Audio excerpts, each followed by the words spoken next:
Welcome to the Better Business Podcast. I'm your host, Austin Zelan. Join me week after week as I interview high-level entrepreneurs on their journey to success, both in business and personal development. Each week presents new stories to learn from and new ideas on how to run a better business. Stay updated with all the guests we'll have by subscribing to this podcast. I've tried to get them on board. The ones who are going to do good work, I'm going to give them a bite of the pie, to giving them incentive to grow the business. And, if they do good work and the business continues to grow, they should take a share of the profits. I strongly believe that. And, I want them to do that. So I'm probably going to continue to do more of that. And obviously there's opportunities there because I have people who, like in my Nashville office, I have an attorney there and, maybe one day he'll go down and run the San Antonio office. So there's that kind of development. And when I hire people, I tell them, this company is only going to grow. There's always going to be opportunities to advance for you down the road. And that's basically from opening up more offices and having somebody there to run those offices. Yeah, absolutely. So is your goal then for people coming into the business, they grow up to a more senior level and then they get their own office? That's part of it, yes. And I want people there to be there a long time.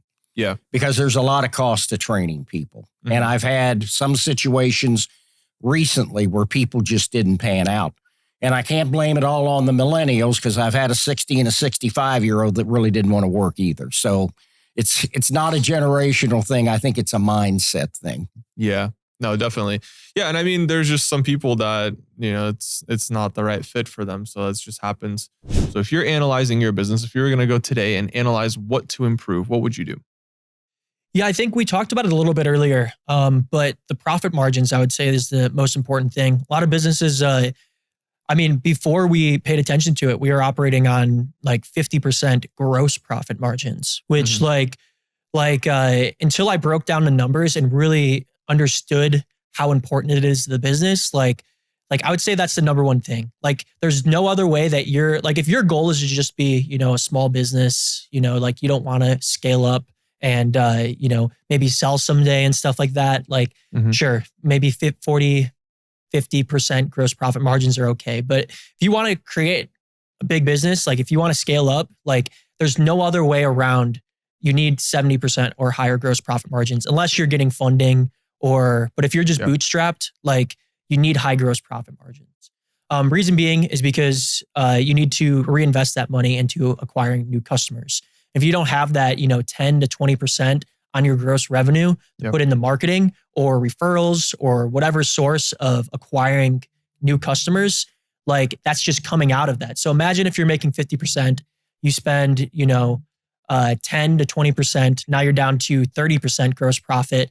And then now in your net margin, you got, you got office, whatever, like admin employees, your salaries, all that kind of stuff. And all of a sudden now you're down to like 5-10% net margins. Like there's no profit there. Like you're probably going to break even or maybe even lose money. Mm-hmm. So like what kind of business is that? Yep. If you're in a business right now, if somebody's watching this, they're doing a business and maybe they're happy with it, maybe they're not happy with it. How do they know that it's time to pivot to the next idea or move on to the next thing? Because sometimes we get offered many different opportunities. I know me personally, every day I get different opportunities, but it doesn't mean I should take them.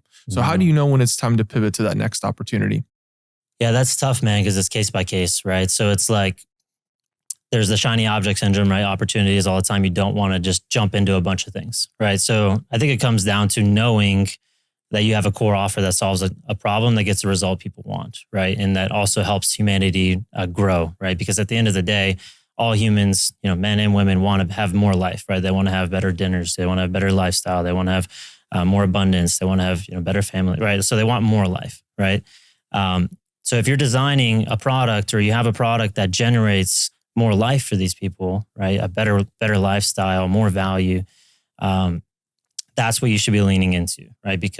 And finding ways to monetize that with irresistible offers and really adding value to people. Because at the end of the day, you want to make sure that you're giving people more than you take, right?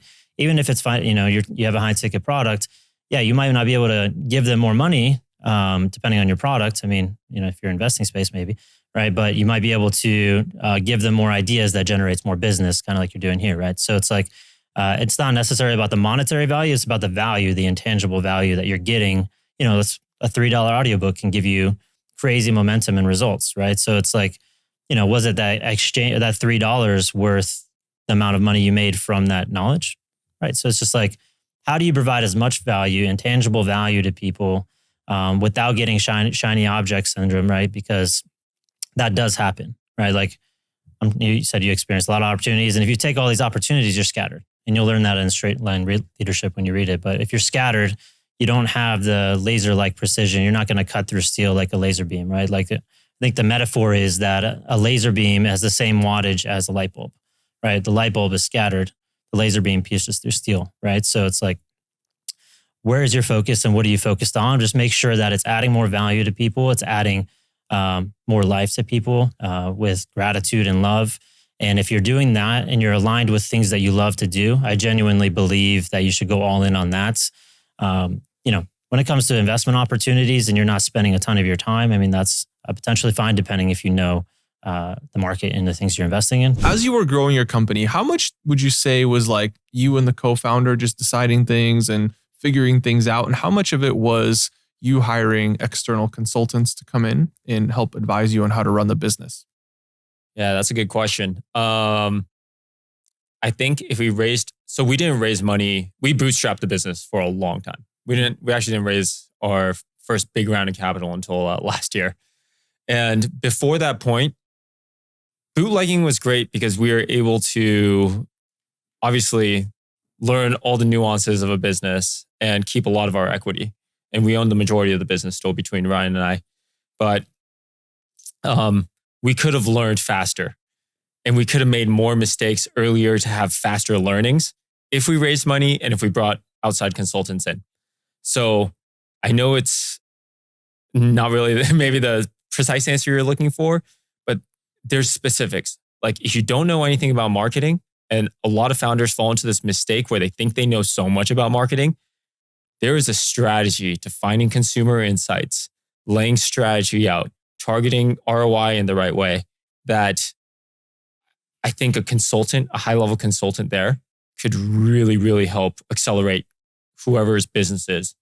And that's just talking from my own personal pain points. As entrepreneurs, I think there's always like a goal or a target we have in mind that we want to achieve, whether it's revenue wise or size of our company. And one common thing that comes up in a lot of these interviews is that you have to grow in order to achieve your full potential. Now, would you say that you can basically teach yourself how to get to that next level, or do you have to find people who can kind of coach and guide you along the way to become a bigger person or a better person that can then create that larger company or grow their organization? Another really good question. There's no such thing as a lone wolf. I don't believe that any one person can do anything of greatness. And so myself, and I believe many other people too, you can only get so far without adding those key people into your inner circle. So I protect the inner circle of people that I have I hold it very close. So, but yeah, the most important part of what we do and the most important thing for us to grow and sustain growth is to have people that are there to support and learn from and apply pressure to, mostly them to apply pressure to me too. That's another thing I love to do is I want my people to know that I serve them and I work for them. And so I'm open with them. Like, hey, if you need something from me, if you need more, push me, get me involved. What do you need? And I think that that's another big part of what's helped us grow so fast as well. A lot of entrepreneurs, they're going to show you their flashy cars and they're going to show you their flashy house and their flashy watch. I would say get rid of all the flashy cars. Buy a used limousine and hire a part-time driver and work while you're in the car. And instead of because the funny thing is once you start having lots of money, you don't care about that stuff anyway. When you can buy whatever you want, all of a sudden it's not that important anymore. Yeah. There's things that are way more important. So for entrepreneurs that are starting out or starting over, either one is fine. Put your money in marketing. Put your money in a good attorney, a good accountant. Put your money in a good part-time admin. Put your money in someone that can help with your social media marketing. So you learn to focus on what you do best. and then begin to delegate the rest. Yeah. So mindset is definitely there, and you got to keep your mind out of the gutter and out of the negativity, because misery loves company, and it loves the company of those that are successful. They'll try to come up with ways to tear you down. And so you got to be able to avoid those, they're almost like, minds, I guess, right? That they're trying to get in your way, but at the same time, you got to execute. And what I'm a big believer in is something that we call LPC. So it's leads, presentations, and customers. How many leads this week? How many presentations this week? How many new customers this week? I don't care about last week. I don't care about next week. I care about this week. And if your team is focused truly on serving customers, money's a byproduct. Yeah.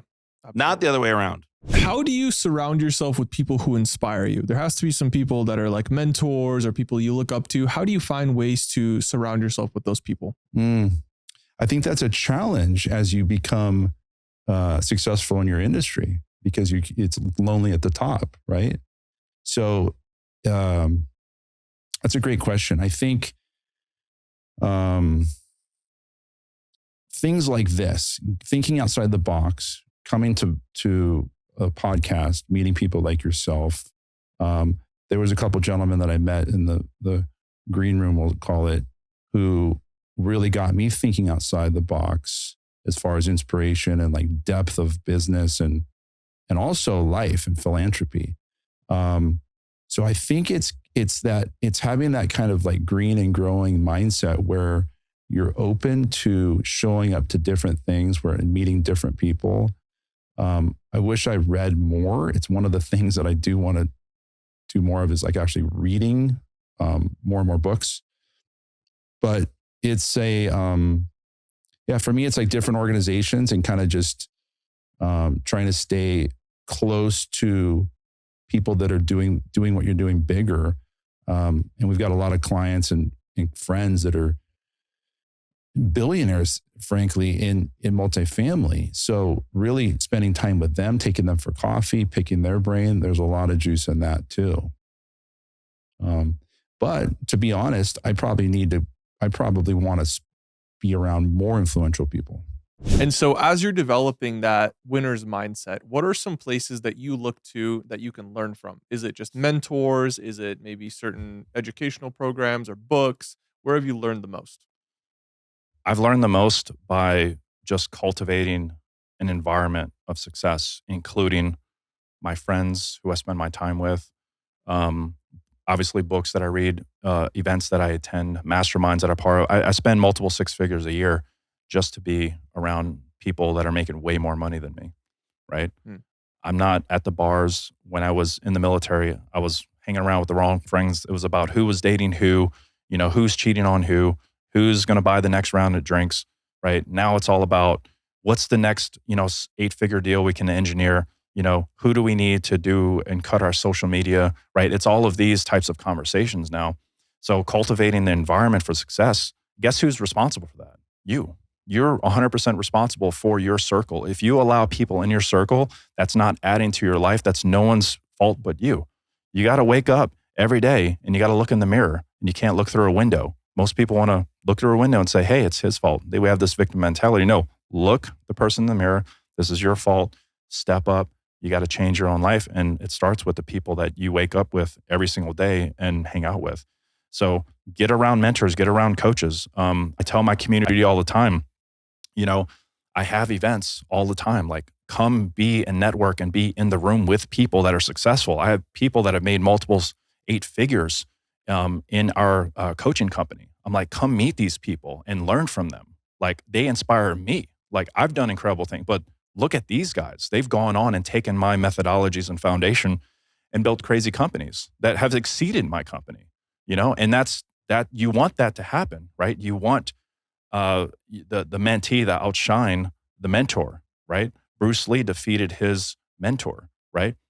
That's exactly what you want. That's when you've reached peak level success, when you have your students elevate beyond your results. And that's a beautiful thing to see, man. But I'd say get a coach, get a mentor. If there's somewhere you want to be, you have to go find people that are already doing it, or doing it farther along than you're doing it now. You know, some people might be watching this and they're like, okay, cool, that makes sense, but how do I bring in the business? So can you tell us a little bit more about your marketing strategy or how you're bringing in clients? I know you mentioned a lot of referrals, but let's say you wanted to like help somebody who's a little bit earlier on in their journey, maybe a small business or just starting out as an entrepreneur. What's a good way to get some of those first clients?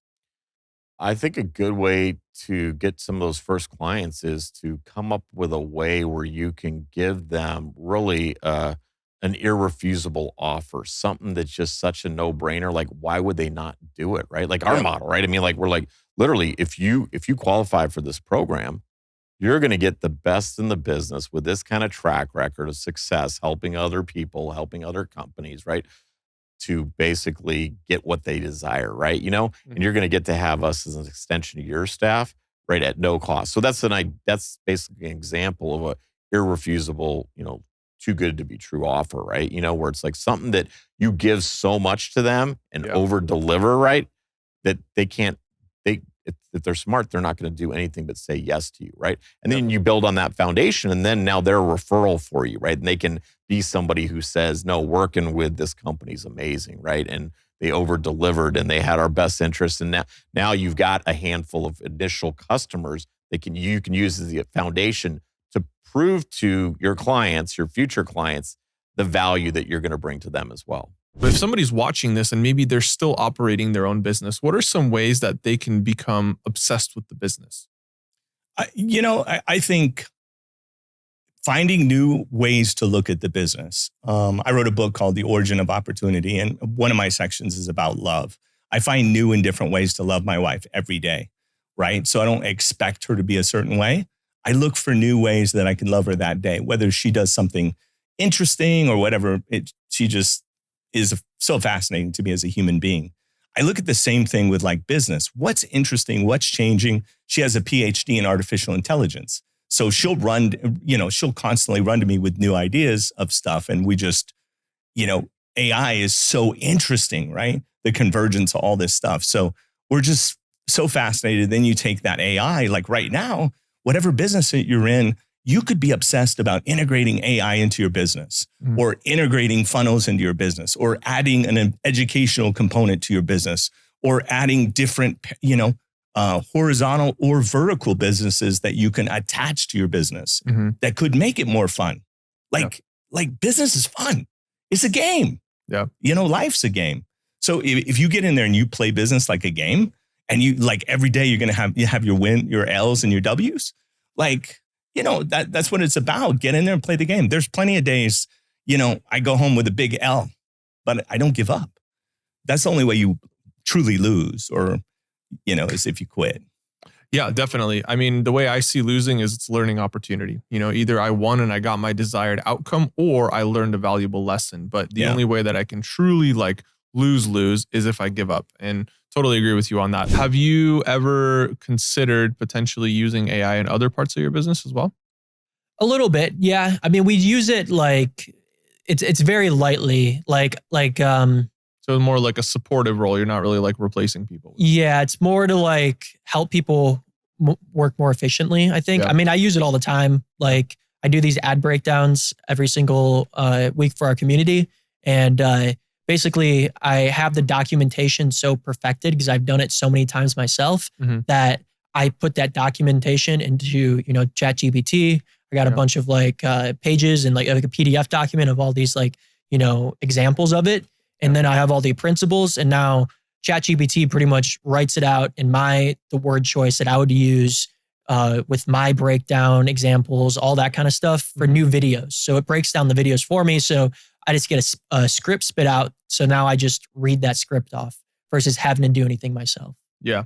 No, that makes sense. So it saves me like roughly like, just that one example between like 3 to 5 hours a week. I love that. And how are you leveraging AI in your business? We're doing really amazing things in AI. First off, in our digital real estate company, we're using AI to basically have, thousands of conversations with leads a day with no human involved. And the AI is converting all those leads into appointments for our team to take. So number one, if you're driving traffic online or if you have a website where people fill out a form, right? you got to figure out how to use AI and train it. There's way. We have a company that does it for businesses, and the results are astounding. I mean, we're getting the average like lead to appointment rate, like just using a funnel and like basic email or basic text message follow-ups is like 10%. We're seeing 40% of leads turning into an actual booked appointment of someone wanting to do business with the company. That's 400% increase, and that's all AI, right? Definitely. So to me right now, from a marketing lead gen standpoint, which is my world of business, my main world of business, is learning how to generate appointments through AI. And then there's customer service as well. So if you have online products, digital products, or even physical products or services, if a customer ever wants to ask a question about your business hours, services, the cost for the services, you can actually train AI everything about your business and have a chat available on your site to where they can answer questions. We've been able to do that too. So we've actually let go. I had an appointment setting team that I was paying, I don't know, 20 grand in flat fee services plus like 2% commission. We've let all but like 2 of them go and made all that money back. Our customer service department went from 5 people to 1 person, right? It's kind of scary and it's unfortunate, but I think Goldman Sachs said that 300 million jobs are going to get replaced by 2030, and it's happening right now. I'm involved in another AI company right now, where we built AI for a search traffic arbitrage company, so in digital marketing, and we took them from a 70 million year revenue to 200 million year revenue. And then we took them from a 25% profit margin to a 70% margin. And they fired 40% of their staff because the AI is doing everything for them. Right. And so this is what happens. So if you're worried about on that topic, if you're worried about losing your job to AI, you have to quickly figure out how to adopt it and get efficient at it. Because if not, it will eventually replace you. So be an advocate for AI, adopt it, because it is coming for your job, it's coming for your business. But the quicker you can learn it and how to use it and implement it, you can be more valuable to the market. So do you think that AI can be biased, or it is biased in a certain direction based on who created it? I mean, yeah. So if the person creating it puts the data in it, right, you can create custom GPTs now, right? So, my wife was just building that on the airplane here for her content stuff. So you can create custom GPTs as an example, right? But large language models, you can ingest what data you want and pull out what data you don't want, and have it create responses based on. That's where the dangers come in. Is like who's in control of it, who's in power, and who's influencing the direction. Because at the end of the day, if there's billions of people using ChatGPT, for example, and it's owned by Microsoft, and what Microsoft's agendas are, it can influence the narrative. It can influence consciousness in the sense if they're influencing millions and millions and millions of people to think the same thing around a specific agenda or a specific target, it could genuinely create havoc or create blessings, right? So I think it's up to us as a human race to really keep those in check, and like who is in control of the data and what's being ingested in those things. Now, I wanted to talk a little bit about new technologies that are coming out, and specifically artificial intelligence. And I know it's being implemented in certain law applications as well. Have you used AI in your business? Well, I have to tell you, I'm technologically challenged, but I have dabbled in chat GPT, and I think that we're going to use it. I think what we're going to do is, now the problem with chat GPT though is for marketing purposes, I've been told by my marketing group, Google can sort that out when they know it's artificial intelligence, so you don't get the boost in your SEO.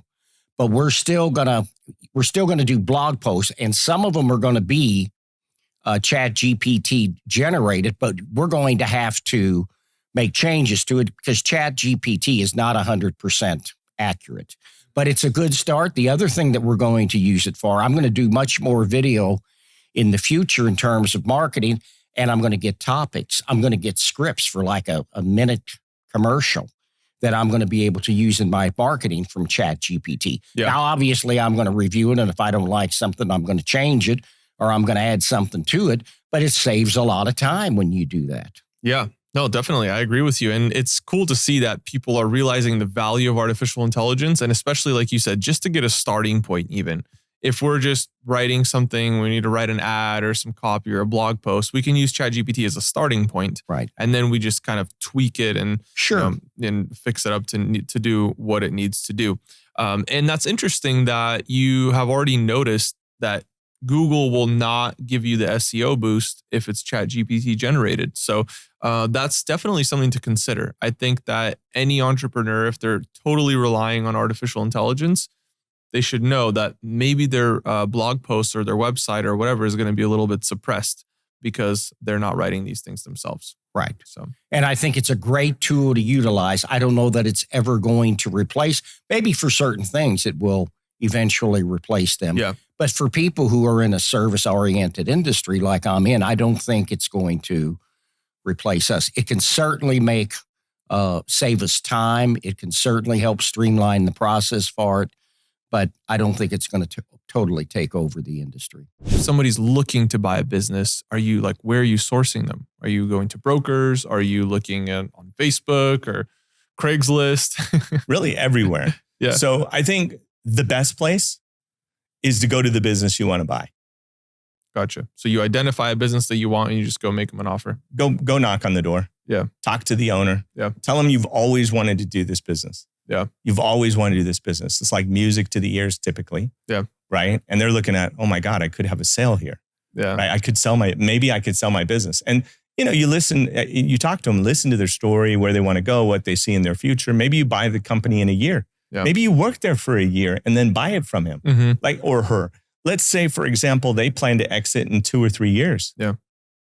Work there for 2 years, Yeah. write up a contract that you're going to buy it, and then buy them out in 2 years. And then you know the business and you've worked there. Mm-hmm. I'm really conservative. I may not sound like it, but I'm a banker, right? I do hard money. I do private money. I do fix and flips, ground up construction, 10 different types of business loans, credit lines. I'm very conservative. Yeah. Okay.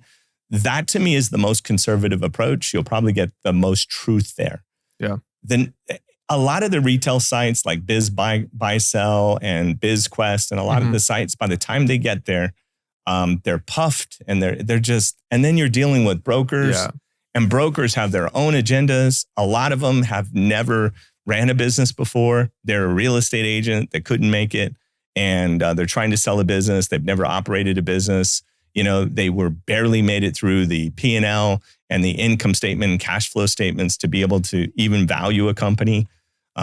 Even worse, the appraisals that come in. You know what you need for an appraisals license? What? A name and a sign and a nail. That's it? That's it. And you're an appraiser for businesses.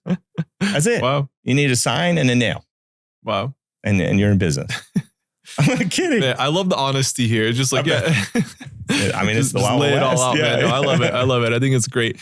Yeah, no, that's really cool. And that's always how I've seen it as well. Like by the time something gets up to something like Biz Buy Sell, like it's obviously not the best deal. That's why it's there. Yeah. And so whenever I've done any acquisition, I've done it always like as a private agreement, like you said. And that's actually a great strategy. I think that that's a totally risk-free way to do it. Let's say I like this business, I like this ice cream shop, for example. I go work there for a year. I know all the ins and outs. I know if it actually is a good business. I see if they're profitable or not. I see what the customers are like. I see if they're coming in, if they're not coming in. You learn so much. And maybe in a year, you don't even want to buy the business. So it's like a risk-free approach as opposed to, oh, I like this, I'm going to buy it. And then, oh, wait, it's not what I thought. You know what I mean? So definitely a lot of wisdom there. So how do you decide which employees that you're going to give equity to? And how do you measure what equity they should be given? That's a great question. For me, one of the first and foremost things that I've made clear to anybody I bring on with my company is if you bring something new to my company that generates revenue that I wouldn't have otherwise had and I would have never thought of, that's the quickest way to get me to be happy to give you equity.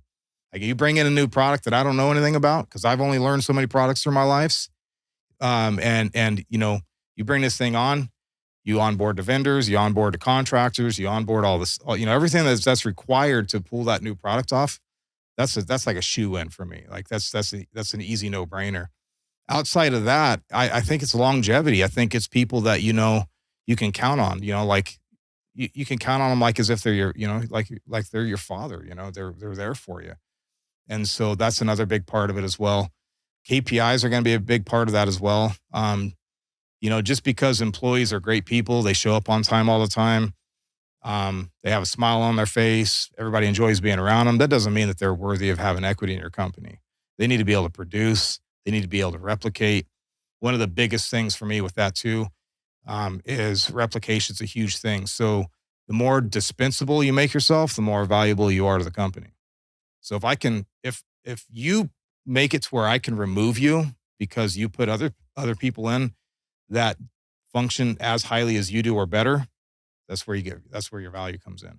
That's somebody that should be getting equity in the company. So how do you do your research on all these different technologies? So every 3 years, let's say a company has to do a tech refresh. Yep. And so how do you find what truly is the best solution? Are you just testing it, or are you sitting through these sales pitches, or how do you figure that out? Yeah. My team and our team of expert technologists are in those meetings with the client, right? Understanding their needs, et cetera. And then we're interfacing with all these different suppliers. We have agreements with the top couple hundred suppliers of technology services, everything from telecommunications to internet to cloud to data center to IT security, mobility, AI, right? You know, and we've got it all, right? That in our portfolio, and those agreements get our clients their guaranteed best price without having to waste their valuable time sitting through 5 sales pitches, right? You know, instead we do all that legwork for them. And the beautiful thing is, if they qualify for it, we have our program. There's a better way that literally will waive their consulting fees to get this work done for them. So a lot of times, you know, as an executive of a company, right, as the top GM in level 3, you know, all leaders, they're successful because why? They surround themselves with the best team that they can afford in their budgets, right?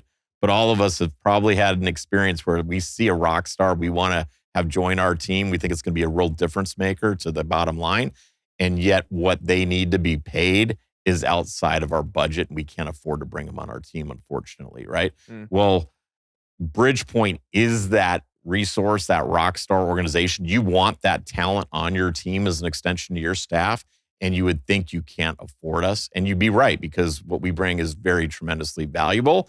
However, we found out a way where we can actually, if you qualify for our program, waive all the consulting fees, go to work as an extension to your team, and help your team win like never before. So what's next for you business-wise? Are you just looking to expand this business? Are you looking to buy other companies, or what's next for you? Yeah, so right now we're in the launch phase, right? So we've been an invite only, you know, friends and family, stuff like that. So we're going into public launch phase. So scaling up that through cold traffic, through strategic partnerships, affiliates. So that's what's next, and developing more tech. Some really powerful opportunities on the table, some big deals. So developing more trading technology, and yeah, man, really sky's the limit when it comes to this, because like it's really identified. It's like the best irresistible offer, right? So it's like, how can you multiply money nearly passively, leveraging technology, right? Like that was like the question we identified a lot of people are asking. So how do you do passive income, right? You know, we're not completely passive, but it's nearly passive. Entrepreneurs are looking for passive opportunities, right? Or places to put their money that do better than traditional returns. Because at the end of the day, you know, the 4 to 10% you see from traditional strategies a year, I mean, I'm sure you know, there's tons of opportunities that absolutely dominate that, right? So it's like putting your money with the traditional bankers, financial advisors.